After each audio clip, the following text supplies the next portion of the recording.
Hello everyone, it's your favorite D&D YouTuber and Warlock of Hadar, the Dark Hunger here, Hadarburger Helper. Here to help you create cool things for your D&D games. As always, nothing else has ever been done on this channel, ever. Anyways, today we're going to talk about a mechanic that is really underexplored in base Dungeons & Dragons. Curses. Now, there's a lot of videos, and good ones at that, concerning curses in D&D. I feel that none of them touch on my favorite way to do curses in D&D though. That is making them almost charms with an evil coat of paint. But first we gotta cover the major issue with curses as they are now in Dungeons & Dragons, which is that they're pretty straightforward. Simply put, they are annoying negative effects that are applied to your character until your next long rest, where your cleric prepares remove curse and removes it. Like, come on, where's the fun in that? Especially for a more gothic-themed game, where curses are a much more important factor for the magic of the setting. Like, if a random enemy can quickly bestow curse on a player, who cares if that curse is cool when its source is no-name monster from the random encounter table? But for more important story beats, like a player communing with a dead god with a forbidden artifact, or finally killing the evil cult leader, and with his dying breath, the cultist curses his executioner, you'll probably want something more interesting than just a boring negative effect that gets cleansed for literally nothing.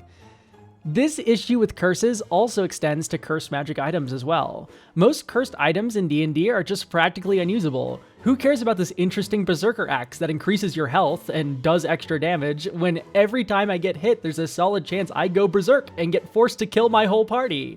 Like a DC 15 wisdom saving throw every time my melee attacker takes damage? Come on! Anyway, my irrational anger at the boring gotcha nature of cursed items aside, let's talk about how to make these sorts of things actually fun and interesting to interact with for your players. I already hinted at the first way, and that's making curses designed as more of a charm in a way. Just one with some downside. A great formula for this kind of idea came in the form of dark gifts in Van Richten's Guide to Ravenloft. The gist is, these were player options that came with positives and negatives with a dark horror theming. With this format in mind, you can create really interesting curses. Let's say a player of yours gets cursed by a night hag nemesis that they have finally cornered and annoyed the final time. With her dying breath, she places a terrifying curse on one of the players that has to do with their dreams. You know, the night hag's bread and butter. How might that curse manifest? Well, if we were boring like in normal D&D, it might be that the player may take a longer time to take a long rest. Or they might not gain the benefits of a long rest sometimes after finishing one. Boring and not at all interesting, and frankly, it's frustrating to the player. And yeah, while that frustration at a curse may be realistic, it's certainly not fun. What if instead of just getting nightmares that ruin your sleep and stunt your character in a very annoying way, we think of a way to flavor this curse so that it can grant a supernatural boon in addition to drawbacks? What if this curse, for instance, made the player's dreams vividly realistic, and they could become actually real, for better or worse? You don't need to break the creative bank for this. Like, just giving the player a cantrip is often enough to make them feel super cool. In this instance, Minor Illusion, representing the ability to warp reality with dreamlike hallucinatory power, would be an excellent choice. As for the drawback, well, with the ability to manifest your dreamlike powers, sometimes too, it can manifest things you don't want. Try giving this feature to this player. Recurring Nightmare.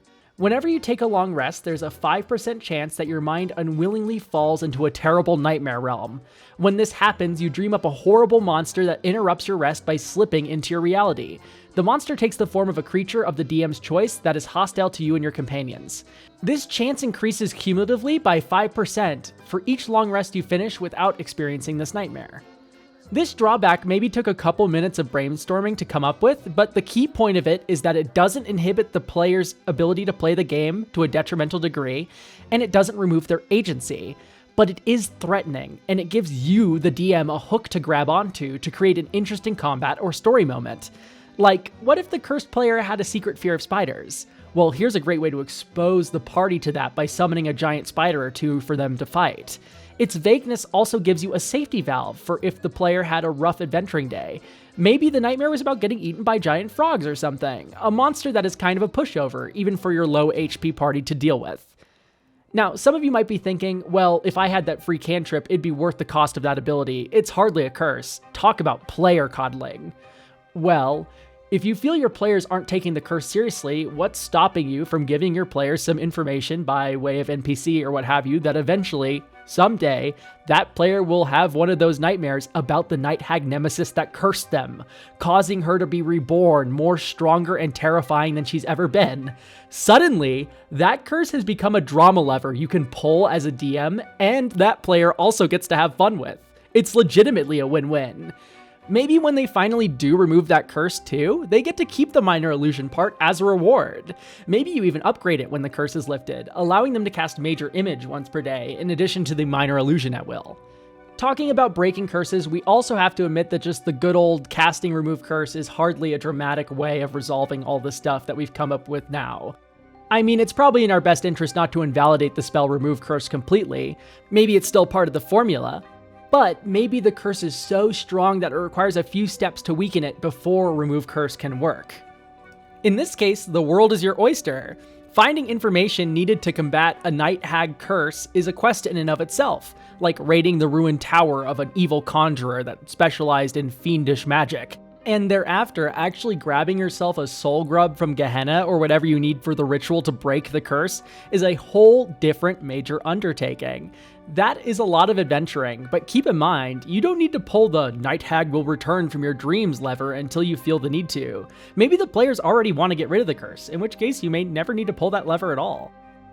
Long story short for this example fest, as a DM with infinite power, you can always decide how your curses worsen or weaken as time comes and goes to better fit your campaign. If played correctly, a curse can become a character all its own in your game, and be a force that your players actually find fun and interesting to interact with instead of annoying.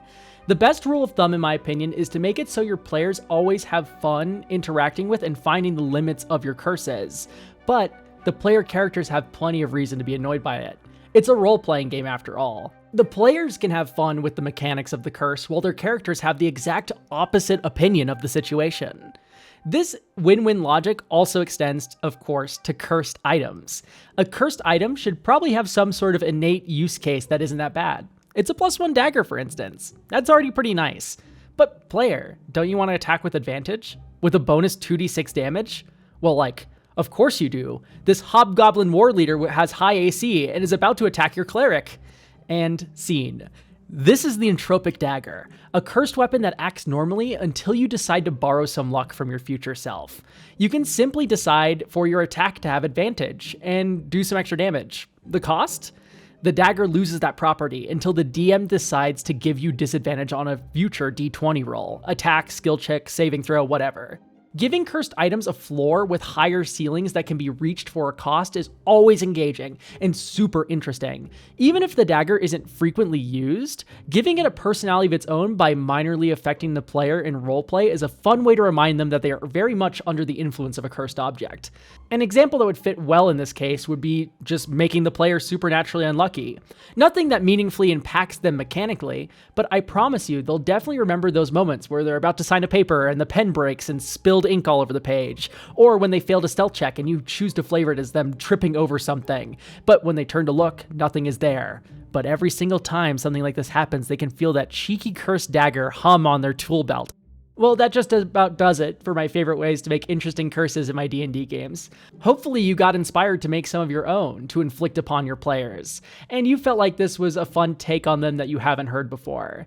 Do you have any fun ways of retooling curses, or have you experienced a cool curse in one of your games? Let me know down in the comments below, and until next time, bye! Okay, you got me.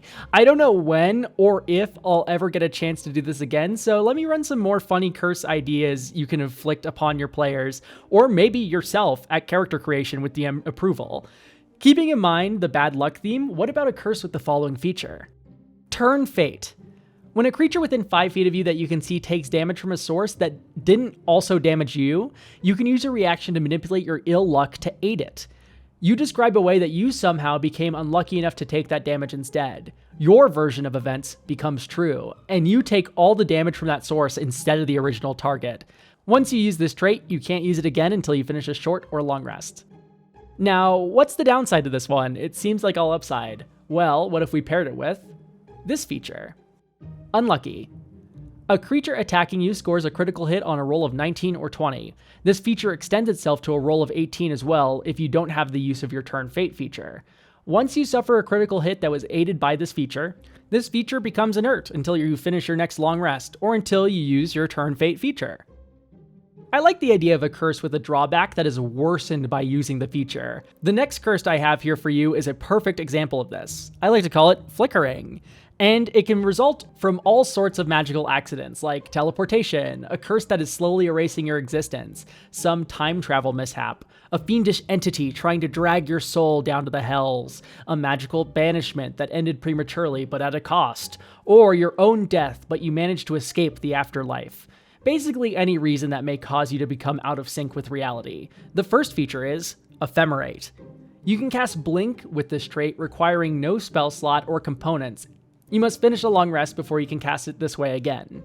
If you have spell slots of 3rd level or higher, you can cast the spell normally with them. Constitution is your spell casting ability for this spell. The cost? Well, that'd be untethered. You can be untethered from your current plane of existence. Whenever you suffer a critical hit, or immediately after you make a saving throw and roll a 1 on the d20, you fall under the effects of the Etherealness spell. The effects of this spell can't be cancelled as an action. At the end of each of your turns, roll a DC 13 Charisma saving throw. This DC increases by 2 if you don't have the use of your Ephemerate trait. On a success, the spell ends early for you. Once you are banished this way, you can't succumb to this trait again until you finish a short or long rest.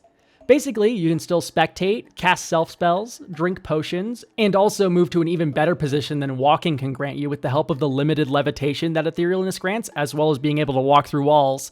But you can't meaningfully impact the fight for a moment because you're all ethereal-like. I think it's a very fun middle ground that makes it way more interesting than just a straight up sit out of the fight banishment, but still a drawback. Okay, bye for real now. Let me know some cool ways of making curses interesting down in the comments below like I asked earlier, and until next time, bye! Okay, P.S. I should mention that I do find all negative curses to be fun sometimes, but use them carefully. For example, Tomb of Annihilation's Death Curse is a perfect way of making a curse that is slow acting, as to not matter too much if a player is affected by it, and is good for driving the plot forward. Just make sure you're using them with intention, and that they aren't so debilitating to make the player find their character unfun, like who wants to play a wizard that can't cast spells, or a barbarian that can't take damage. Okay, bye for real now.